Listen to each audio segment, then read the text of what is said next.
नमस्कार दोस्तों, कैसे आप सभी लोग। उम्मीद करते हैं अच्छे होंगे। देखो, हम लोगों ने जीएस में एक वीडियो पहले डाल चुके हैं, इससे पहले प्रैक्टिस सेट का संविधान में। ठीक, तो ये आपका पार्ट 2 चालू होगा, इससे बाद आपका लगातार चालू रहेगा। तो हम लोग अब पेपर हो चुका है, तो अब लगातार चालू रहेंगे।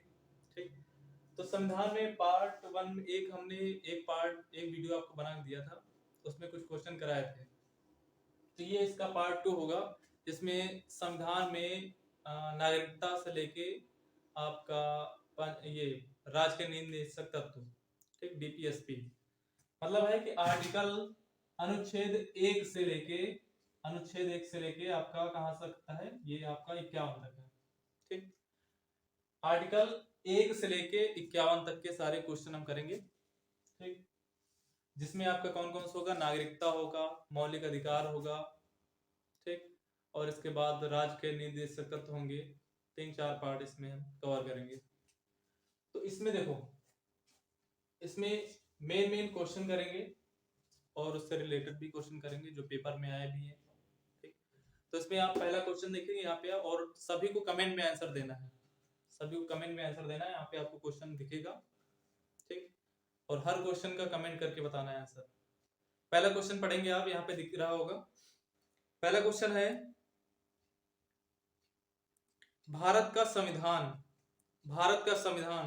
पहला ऑप्शन है एकल नागरिकता प्रदान करता है, दूसरा ऑप्शन है दोहरी नागरिकता प्रदान करता है, तीसरा ऑप्शन है नागरिकता से संबंधित कोई प्रावधान नहीं है, और चौथा ऑप्शन है बहु नागरिकता प्रदान करता है। ठीक, तो जल्दी से कमेंट में आंसर बताएंगे इसका। पहला आंसर क्या हो जाएगा? तो पहला इसका आंसर क्या हो जाएगा? एकल नागरिकता। भारत में जो नागरिकता प्रदान की गई है, लोगों को नागरिकता प्रदान की जाती है, तो वो कैसी नागरिकता है? एकल नागरिकता। एकल नागरिकता का मतलब है भारत में जो भी रहेगा वो उसको एक ही नागरिकता, वो पूरे देश में एक ही नागरिकता होती है। ठीक, दोहरी नागरिकता का मतलब क्या होता है कि जैसे ये एक देश है, इसमें सारे कई राज्य हैं। ठीक, तो दोहरी नागरिकता का मतलब है कि वो जिस राज्य का रहने वाला होगा आदमी, उस राज्य की नागरिकता उसको होनी चाहिए उसके पास, और जिस देश में है उस देश की भी नागरिकता होनी चाहिए। मतलब उस राज्य की नागरिकता, देश की नागरिकता, दोनों नागरिकता होती है, उससे कहते हैं दोहरी नागरिकता। ठीक, अब भारत में तो ऐसा है नहीं, आप कहीं भी रह सकते हैं, कहीं भी जा सकते हैं भारत में। तो भारत में कैसी नागरिकता, एकल नागरिकता किस देश से ली गई है? ब्रिटेन से। ठीक, ब्रिटेन के संविधान से ली गई है एकल नागरिकता। अगला क्वेश्चन देखेंगे, इसका आंसर तुरंत बताओ जल्दी से। दूसरा क्वेश्चन है, भारत में नागरिकता प्रदान प्राप्त करने का नियम कौन बनाता है? भारत में नागरिकता प्राप्त करने का नियम कौन बनाता है? पहला ऑप्शन है राष्ट्रपति है, दूसरा है राज्यपाल, तीसरा है मुख्य चुनाव आयुक्त, और चौथा है प्रधानमंत्री। नागरिकता कौन प्राप्त करने का नियम, नागरिकता के नियम कौन बनाता है?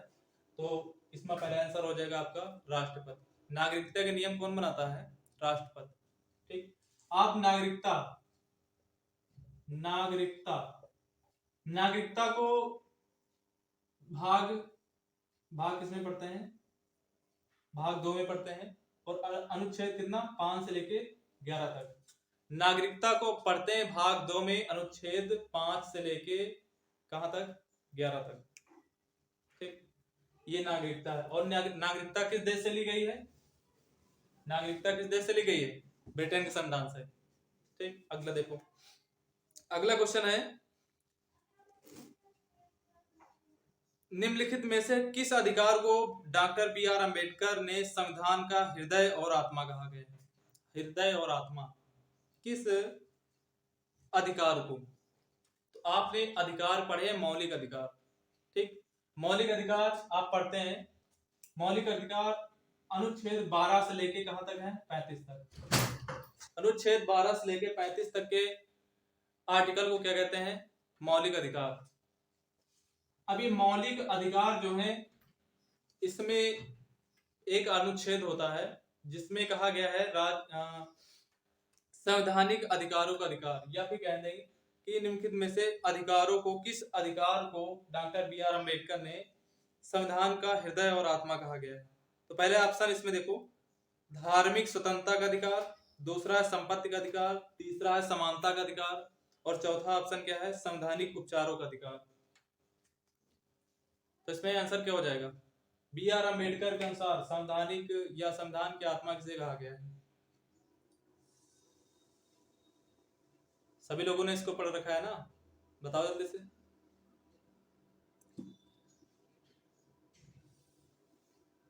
इसी से क्वेश्चन एनटीपीसी में आया था। इसी से क्वेश्चन एनटीपीसी में कैसे आया था? देखो पहले इसका आंसर समझ लो। जो बी आर अम्बेडकर ने संविधान की हृदय और आत्मा कहा है, उसको आर्टिकल कितना है? आर्टिकल 32। ठीक, और आर्टिकल 32 में क्या है? संवैधानिक उपचारों का अधिकार। ऑप्शन क्या हो जाएगा? डी। इसका आंसर क्या हो जाएगा? Option D. अनुच्छेद 32 को क्या कहा गया? संवैधानिक, संविधान की आत्मा और हृदय किसने कहा है? डॉक्टर बी आर अम्बेडकर ने। ठीक, इसे ही संविधान की आत्मा कहा है डॉक्टर बी आर अम्बेडकर ने। इसमें कहा क्या लिखा है? संवैधानिक उपचारों का अधिकार। अनुच्छेद 32 बताता है संवैधानिक उपचारों का अधिकार। अब बताते हैं आपको एनटीपीसी में कैसे क्वेश्चन आया था। एनटीपीसी में क्वेश्चन आया था कि रिट कौन जारी करता है? रिट, रिट नाम सुना होगा। रिट, रिट कौन जारी करता है? ठीक, तो अभी क्वेश्चन कैसे आया था? पहला ऑप्शन था न्यायालय, दूसरा ऑप्शन था अधीनस्थ न्यायालय, तीसरा ऑप्शन था सुप्रीम कोर्ट, और चौथा ऑप्शन था सुप्रीम कोर्ट और हाई कोर्ट दोनों। ठीक, तो ये जो रिट है, सुप्रीम कोर्ट में आपने आर्टिकल 32 पढ़ा है, संवैधानिक उपचारों का अधिकार, ये इसी में रिट है।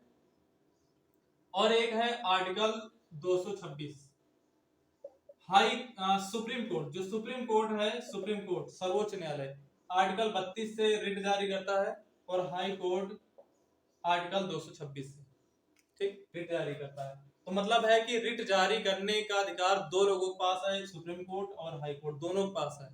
रिट कौन कौन जारी कर सकता है? सुप्रीम कोर्ट, हाई कोर्ट दोनों। ठीक, तो याद रखना, संवैधानिक उपचारों का अधिकार डॉक्टर बी आर अम्बेडकर के अनुसार कौन सा आर्टिकल है? आर्टिकल 32। इसे ही हृदय और आत्मा कहा गया है। ठीक, और supreme court article 32, high court article 226 से रिट जारी करता है। मतलब सुप्रीम कोर्ट और हाई कोर्ट दोनों को अधिकार है रिट जारी करने का। ये आंसर हो जाएगा इसका, एनटीपीसी में पूछा गया है। ठीक, अगला क्वेश्चन देखो। अगला है भारतीय संविधान की आत्मा किसे कहा गया है? अगला क्वेश्चन क्या है? भारतीय संविधान की आत्मा किसे कहा गया है? तो सबको आंसर पता ही होगा। ऑप्शन देखो, इसमें कहा गया है धार्मिक स्वतंत्रता को, दूसरा ऑप्शन है समानता को, तीसरा है संवैधानिक उपचारों का अधिकार, और चौथा ऑप्शन है प्रस्तावना। ठीक, तो हमने कहा है जब कहा जाए डॉक्टर बी आर अम्बेडकर के अनुसार संवैधानिक उपचारों का अधिकार को क्या कहा गया? हृदय और आत्मा कहा गया है संविधान का। ठीक, लेकिन ऐसे कहा जाए कि संविधान की आत्मा कौन है? तो संविधान की आत्मा है प्रस्तावना। प्रस्तावना, प्रस्तावना। ठीक, प्रेम्बल इसको इंग्लिश में कहते हैं। प्रस्तावना को संविधान की आत्मा कहा जाता है। लेकिन जब कहा जाए डॉक्टर बी आर अम्बेडकर के अनुसार संविधान की आत्मा कौन सी होती है? तो आर्टिकल 32 संवैधानिक उपचारों का अधिकार को कहते हैं क्या? संविधान की आत्मा, डॉक्टर बी आर अम्बेडकर के अनुसार। इसका आंसर क्या हो जाएगा? इसका आंसर हो जाएगा प्रस्तावना। जब कहा जाएगा केवल संविधान की आत्मा को किसे कहा गया है? तो प्रस्तावना को। बी आर अम्बेडकर के अनुसार संविधान की आत्मा किसे कहा गया है? तो आर्टिकल 32 संवैधानिक उपचारों का अधिकार को। ठीक, नेक्स्ट क्वेश्चन देखो। अगला क्वेश्चन है, इसमें कहा गया, अगला क्वेश्चन है कौन सा मूलभूत अधिकार नहीं है? मूलभूत अधिकार नहीं है मतलब मौलिक अधिकार नहीं है। ठीक, पहला ऑप्शन देखो। पहला ऑप्शन है समानता का अधिकार, दूसरा है संपत्ति का अधिकार, तीसरा है शोषण के विरुद्ध अधिकार, चौथा है धार्मिक स्वतंत्रता का अधिकार। ठीक, मौलिक अधिकार कौन सा नहीं है? तो आपने पढ़ा है समानता का अधिकार। समानता का अधिकार कहाँ पे है? आपने मौलिक अधिकार अगर आप खंड खंड करके पढ़ा होगा तो जरूर पढ़ा होगा। समानता का अधिकार किसमें है? आर्टिकल 14 से लेकर 18 तक। ठीक, ये आपका मौलिक अधिकार है। शोषण के विरुद्ध अधिकार 23-24, आर्टिकल 23-24 में क्या पढ़ते हैं? शोषण के विरुद्ध अधिकार। इसके बाद है धार्मिक स्वतंत्रता का अधिकार। धार्मिक स्वतंत्रता का अधिकार 25 से लेके कहां पर 28 तक धार्मिक स्वतंत्रता का अधिकार इसमें है ना। धार्मिक स्वतंत्रता का अधिकार। अब एक आपने पढ़ा होगा, इसमें जो ऑप्शन बच जाता है वही आपका आंसर है, संपत्ति का अधिकार। संपत्ति का अधिकार मौलिक अधिकार नहीं है। देखो संपत्ति का जो अधिकार था, संपत्ति का अधिकार मौलिक अधिकार अब नहीं है, पहले था। कभी था ये, अब नहीं है। संपत्ति का अधिकार आर्टिकल किसमें था, 31 में था, ठीक, आर्टिकल 31 में था। और एक जगह और था, दो जगह था ये, आर्टिकल 31 में था, एक 19 के एफ में था, दो जगह था। संपत्ति का अधिकार दो जगह था, एक 31 में था अनुच्छेद, दूसरा 19 का एफ में। इन दोनों को हटा दिया गया है, 31 को भी 19 का एफ भी हट गया है। और संपत्ति का अधिकार एक कानूनी अधिकार बना दिया गया है और ये 300 के का में रख दिया गया है, ठीक। संपत्ति का अधिकार कहां पे रख दिया गया है, इस हटा के संपत्ति का अधिकार एक कानूनी अधिकार बना दिया गया है, मौलिक अधिकार हटा से, मतलब मौलिक अधिकार को यहां से मौलिक अधिकार से हटा के कहां पे रख दिया गया है, 300 के काम ही। तो संपत्ति का अधिकार है, मौलिक अधिकार नहीं रह गया है, कहां पे हो गया है, एक कानूनी अधिकार है। अब संपत्ति का अधिकार समझ रहे हैं कैसे, कई सारे एग्जांपल आपने पढ़े होंगे। अगला क्वेश्चन है,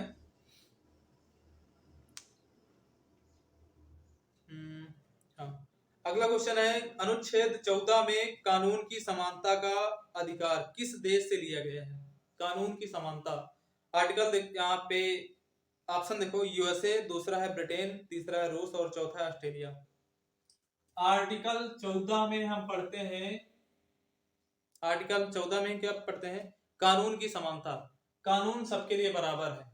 अनुच्छेद 14 में क्या पढ़ते हैं, कानून सबके लिए बराबर है, ठीक। मतलब है कि विधि के सामने सभी लोग क्या है, बराबर। कानून या विधि, विधि के समक्ष समानता का अधिकार, अनुच्छेद 14 में पढ़ते हैं, विधि के समक्ष समानता का अधिकार, यही कानून सबके लिए बराबर, यही बताता है, ठीक। तो किस देश से लिया गया है, कानून सबके लिए बराबर है, तो ये लिया गया है ब्रिटेन से, ब्रिटेन, ब्रिटेन से लिया गया है, ब्रिटिश संविधान से, ठीक। तो इसका आंसर क्या हो जाएगा, इसका आंसर हो जाएगा बी, ऑप्शन बी। अगला क्वेश्चन देखो, अगला क्वेश्चन है,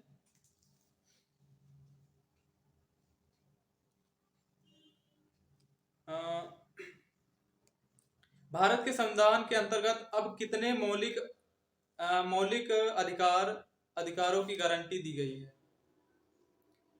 क्वेश्चन है, भारत के संविधान के अंतर्गत अब कितने मौलिक अधिकारों की गारंटी दी गई है। ऑप्शन है 8, 7, 6 और 9।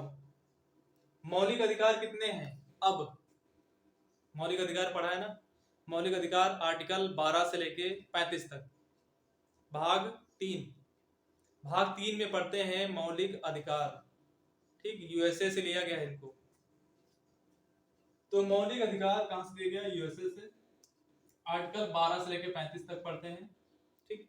और बताना है कि इसमें कि मौलिक अधिकार कितने प्रकार के हैं, मौलिक अधिकार, मौलिक अधिकार बताना कितने प्रकार के हैं। तो आर्टिकल यहाँ पे ऑप्शन क्या बताया, 8, 7, 6 और 9, तो आंसर हो जाएगा इसमें 6 प्रकार के मौलिक अधिकार हैं आपके पास, ठीक। आंसर क्या हो जाएगा इसमें, सी ऑप्शन, मौलिक अधिकार 6 प्रकार के। अगला है, अगला क्वेश्चन देखो, मौलिक अधिकारों में संशोधन करने के लिए कौन सक्षम है।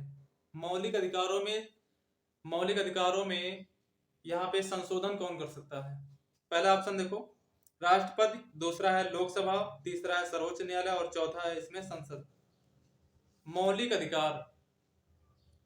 अधिकारों में संशोधन कौन कर सकता है, जल्दी से आंसर बताइए। मौलिक अधिकारों में संशोधन कौन कर सकता है, तो मौलिक अधिकारों में संशोधन कर सकता है केवल एक लोग के पास अधिकार है, संसद के पास अधिकार है कि मौलिक अधिकारों, मतलब है कि लोकसभा, राज्यसभा, राष्ट्रपति तीनों लोग इसको पास करेंगे तब ये मौलिक अधिकार चेंज होगा, ठीक। मौलिक अधिकार पास मतलब संशोधन करने का अधिकार किसके पास है, संसद के पास। संसद का मतलब है लोकसभा, राज्यसभा, ठीक, और राष्ट्रपति। इसको हम ऐसे लिखेंगे, राज्यसभा, लोकसभा और राष्ट्रपति, तीनों से मिलकर बनती है संसद। ठीक, अब यहाँ पे मौलिक अधिकारों में संशोधन कौन कर सकता है? संसद। संसद का मतलब है राज्यसभा में भी पास होगा, लोकसभा में भी पास होगा, राष्ट्रपति भी पास करेगा, तब मौलिक अधिकार में संशोधन हो सकता है। ठीक, अब आपने पढ़ा होगा आर्टिकल, एक ट्रिक पढ़ा होगा, सरला। सरला, सरला का मतलब है सा से संसद, रा से राज्यसभा, ला से लोकसभा। सरला, संसद मतलब 79, 80 और 81, ये अनुच्छेद है। सरला, सरला मतलब संसद, राज्यसभा, लोकसभा, 79, 80 और 81 अनुच्छेद है। संसद को पढ़ते हैं अनुच्छेद 79 में, राज्यसभा को 80 में, लोकसभा को 81 में। संसद किससे मिलकर बनी होती है? राज्यसभा, लोकसभा, राष्ट्रपति से। ठीक, तो जो मौलिक अधिकारों में संशोधन कौन कर सकता है? संसद। अगला देखो, अगला क्वेश्चन है, समान नागरिक संहिता किस राज्य में लागू है? समान नागरिक संहिता, ऑप्शन देखो इसमें, जम्मू कश्मीर, नागालैंड, गोवा और मिजोरम।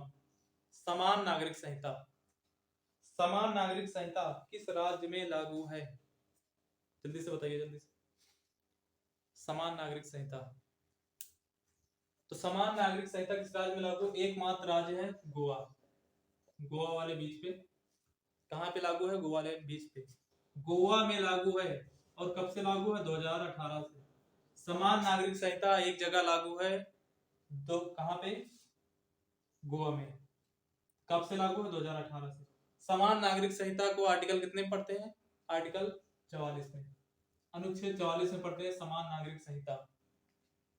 ठीक,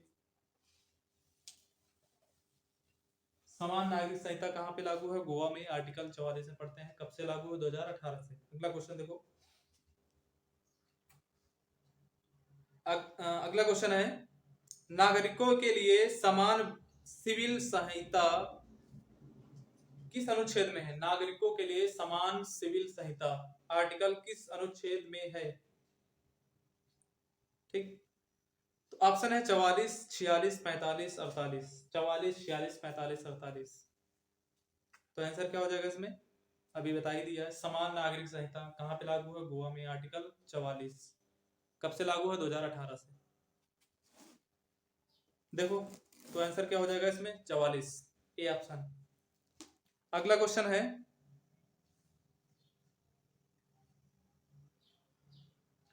इसमें अगला क्वेश्चन है आपका, भारतीय संविधान के निर्माताओं के मन तथा आदेशों की झलक मिलती है। ये कई बार क्वेश्चन पूछा गया है।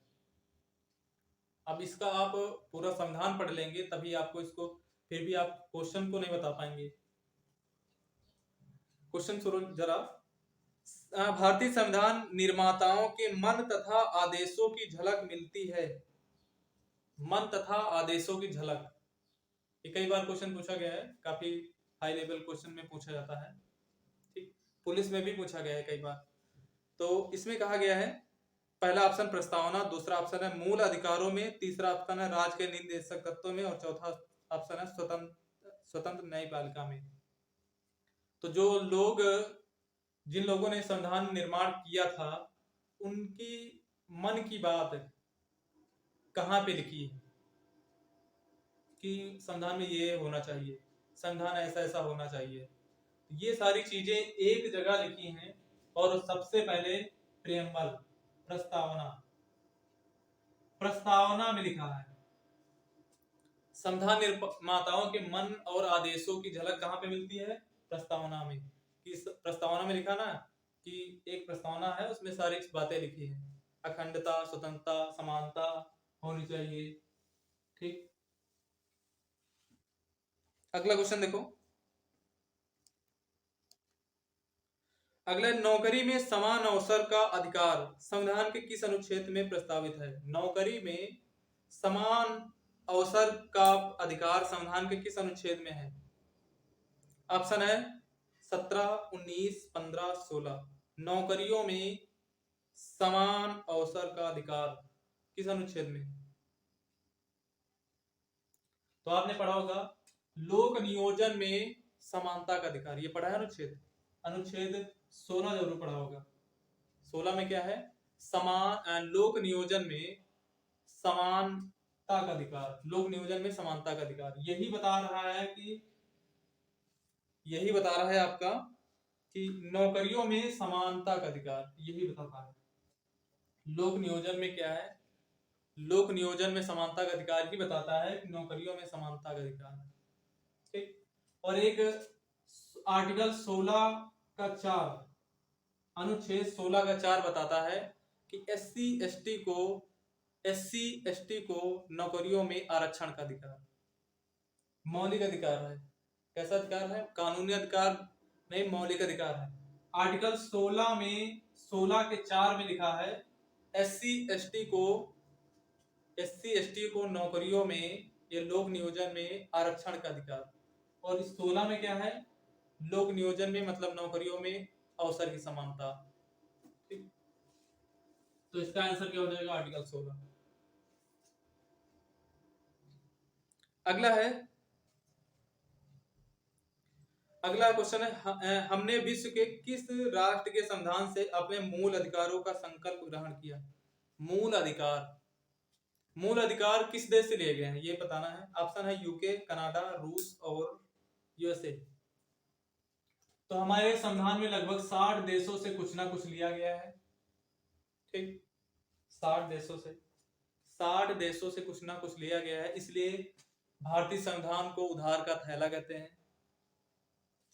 और पूछा क्या गया इसमें, हमसे पूछा गया है मूल अधिकार किस देश से लिए गए? मूल अधिकार या मौलिक अधिकार, मूल अधिकार कहें चाहे मौलिक अधिकार, ठीक। ये लिए गए कहां से? यूएसए से लिए गए, ठीक। यूएसए से, अमेरिका के संविधान से। अगला क्वेश्चन है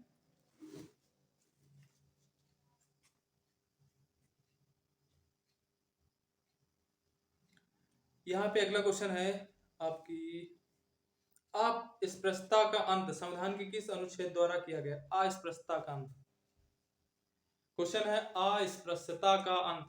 अस्पृश्यता मतलब कि छुआछूत का अंत, अस्पृश्यता का अंत अनुच्छेद किस अनुच्छेद में किया गया है? ऑप्शन है 17वें, 14वें, 24वें और 13वें। किस अनुच्छेद में है छुआछूत अस्पृश्यता का अंत? कितना? जल्दी से बताओ। आर्टिकल 17। आर्टिकल 17 में हम क्या पढ़ते हैं? छुआछूत के बारे में, अस्पृश्यता का अंत, ठीक। अगर आप छुआछूत ज्यादा करेंगे तो आपको 5000 या 500 रुपए का जुर्माना पड़ेगा। इसके बाद देखो अगला क्वेश्चन है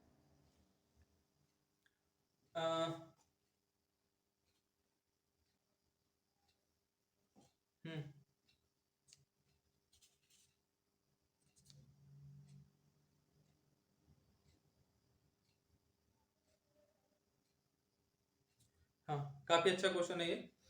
मौलिक अधिकार के बारे में सुनवाई करने का अधिकार निम्नलिखित में से कौन प्रदान करता है? मौलिक अधिकार के बारे में सुनवाई करने का अधिकार निम्नलिखित में से कौन प्रदान करता है? मौलिक अधिकार आर्टिकल 12 से 35 के बारे में, 12 से 35 के बीच में जो मौलिक अधिकार पढ़ते हैं, ठीक, उसमें सुनवाई करने का अधिकार किसको किसको है? ऑप्शन देखो। ऑप्शन है इसमें पहला सर्वोच्च न्यायालय, दूसरा उच्च न्यायालय, तीसरा प्रधानमंत्री और चौथा है ए बी दोनों। इसमें आंसर क्या हो जाएगा? मौलिक अधिकार, हमने कहा है मौलिक अधिकार जो फंडामेंटल राइट होते हैं, फंडामेंटल राइट, इनमें चाहे संशोधन करना हो, ठीक, तो हम किसके पास जाएंगे? इनमें संशोधन कौन कौन कर सकता है? मौलिक अधिकार में आर्टिकल 12 से 35 के बीच में संशोधन कौन कौन कर सकता है? तो इसमें आंसर क्या हो जाएगा? देखो सुप्रीम कोर्ट भी करता है और हाई कोर्ट भी करता है। सुप्रीम कोर्ट के पास भी जा सकते हैं, हाई कोर्ट के पास भी जा सकते हैं। ठीक, मतलब सुप्रीम कोर्ट आर्टिकल कितना, आर्टिकल 32 से रिट जारी कर सकते हैं। अगर आपकी मौलिक अधिकार कोई छीनता है तो आर्टिकल 32 का यूज कर सकते हैं सुप्रीम कोर्ट में, और हाई कोर्ट में 226 का यूज कर सकते हैं अगर आपके कोई मौलिक अधिकार छीनता है तो। अगला क्वेश्चन देखो, इसमें आंसर क्या हो जाएगा, इसमें आंसर हो जाएगा ए बी दोनों। ठीक, ए बी दोनों आंसर हो जाएगा। इसके बाद अगला क्वेश्चन है, भारत के संविधान का भाग 4 किससे संबंधित है? भारत के संविधान का भाग 4 के बारे में बताता है। ऑप्शन है मूलभूत अधिकार, दूसरा है नागरिकता, तीसरा राज्य के निदेशकत्व और चौथा मूलभूत कर्तव्य। कर्तव्य और अधिकार दोनों में अंतर है। तो भाग 4 में क्या है, मौलिक अधिकार, मतलब है कि मूलभूत अधिकार। अब चाहे मूल अधिकार का है, चाहे मौलिक अधिकार का है, चाहे मूलभूत अधिकार का है, अधिकार का मतलब है मौलिक, अधिकार मतलब भाग कितना, 4। ठीक, कि भाग 4 है कि भाग 3? भाग 3 हो जाएगा, भाग 4 पूछा गया। भाग 4 में क्या है, भाग 4 में, भाग 3 में आपने पढ़ा है मौलिक अधिकार, भाग 3 में पढ़ा है मौलिक अधिकार। ठीक, भाग 4 में क्या हो जाएगा, भाग 4 में डीपीएसपी है, डीपीएसपी राज्य के निर्देशक तत्व, राज्य के नीति निर्देशक तत्व, ये भाग 4 में है। मौलिक कर्तव्य कहाँ पे है, 51 के का में है, 51 के का में, भाग 4 का, भाग 4 का आर्टिकल 51 का। ठीक, हमसे पूछा गया है कि भाग 4 में क्या है, तो भाग 4 में है राज्य के नीति निर्देशक तत्व, डीपीएसपी। और डीपीएसपी इनके लिए हम सुप्रीम कोर्ट, हाई कोर्ट में नहीं जा सकते, न्यायालय में नहीं जा सकते हैं। ठीक, पूछा जाता है किसके लिए न्यायालय में जा सकते हैं, तो मौलिक अधिकारों के लिए हम सुप्रीम कोर्ट, हाई कोर्ट में जा सकते हैं, लेकिन राज्य के निर्देशक तत्व मतलब डीपीएसपी भाग 4 जो है उसके लिए हम न्यायालय में नहीं जा सकते हैं।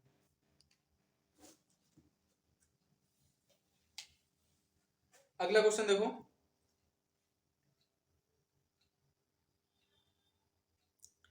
अगला है, भारतीय संविधान के किस अनुच्छेद में समान न्याय और निःशुल्क विधिक सहायता का प्रावधान है? समान न्याय और निःशुल्क विधिक सहायता, समान न्याय और निःशुल्क विधिक सहायता मतलब कानूनी सहायता, किस अनुच्छेद में पढ़ते हैं इसको? आर्टिकल देखो, अनुच्छेद 30 में, अनुच्छेद 39 का ए में, अनुच्छेद 25 में और अनुच्छेद 33 का बी में। बताना है कि निःशुल्क विधिक सहायता इसमें बताना है किसमें है, समान न्याय और निःशुल्क विधिक सहायता। अनुच्छेद कितना है, तो अनुच्छेद है आपका 39 का ए, 39 का ए में पढ़ते हैं समान न्याय और निःशुल्क विधिक सहायता। ठीक, एक लास्ट क्वेश्चन और कर लो यहाँ पे, इसमें आपको बताना है निम्नलिखित में से कौन सा मौलिक अधिकार नहीं है, मौलिक अधिकार नहीं है। आर्टिकल यहाँ पे आप ऑप्शन पढ़िए जरा, शोषण के विरुद्ध अधिकार, दूसरा है अवसर की समानता, तीसरा है धर्म की स्वतंत्रता का अधिकार और चौथा है हड़ताल करने का अधिकार। ठीक, इसमें बताना है मौलिक अधिकार नहीं है। मौलिक अधिकार आप 12 से 35 के बीच में पढ़ते हैं, मौलिक अधिकार भाग 3। तो पहला ऑप्शन है शोषण के विरुद्ध अधिकार, इसको आप पढ़ते हैं। ठीक, 33 भाग अनुच्छेद 23-24 में। इसके बाद अवसर की समानता कहाँ पे पढ़ते हैं, 16 में। ठीक, और इसके बाद है धर्म की स्वतंत्रता, या धर्म या धार्मिक स्वतंत्रता, इसको पढ़ते हैं 25 से 28 के बीच में। तो आपको बताना है यहाँ पे कि मौलिक अधिकार नहीं है या नहीं, नहीं बताना। तो हड़ताल करने का अधिकार कैसा है, हड़ताल करने का अधिकार मौलिक अधिकार नहीं है, हड़ताल नहीं कर सकते। हड़ताल करने का अधिकार क्या है, मौलिक अधिकार नहीं है। ठीक, तो आज के लिए इतना ही, मिलते हैं अगले क्लास में। तो जिन लोगों ने चैनल सब्सक्राइब नहीं किया तो सब्सक्राइब कर लो, शेयर जरूर कर देना। ठीक, और इसके बाद अगली क्लास में मिलेंगे, इन सभी क्वेश्चनों के आंसर इन सभी क्वेश्चनों के आंसर आपको कमेंट में देने होंगे लगातार, ठीक। और आप लोग थ्योरी पढ़ेंगे क्लास में, ये कहीं से भी पढ़ें, और प्रैक्टिस यहाँ जरूर करना। जब तक प्रैक्टिस नहीं करेंगे आपको कोई भी क्वेश्चन, एक बार प्रैक्टिस कर लेंगे तो सारे क्वेश्चन याद हो जाएंगे हमेशा के लिए, ठीक। और ये भी है कि आप जैसे कोई क्वेश्चन पढ़ते हैं, आपने एक बार पढ़ लिया, मान लो कि आपने पढ़ा आर्टिकल 16 को, आर्टिकल 16 पढ़ा, उसमें पढ़ा कि अवसर या लोक नियोजन में अवसर की समानता, लेकिन यही घुमा किसी भी तरीके से तोड़ मोड़ के पूछ लिया जाता है कि नौकरी में समानता का अधिकार किसमें है, ठीक। तो लोक नियोजन में समानता, लोक नियोजन मतलब नौकरी में समानता, किसी भी तरीके से पूछ सकते हैं, इसलिए प्रैक्टिस करेंगे तो ज्यादा से ज्यादा क्वेश्चन याद होंगे। तो जिन लोगों ने चैनल सब्सक्राइब नहीं किया तो चैनल सब्सक्राइब कर लो, लाइक कर देना, ठीक। शेयर जरूर करना।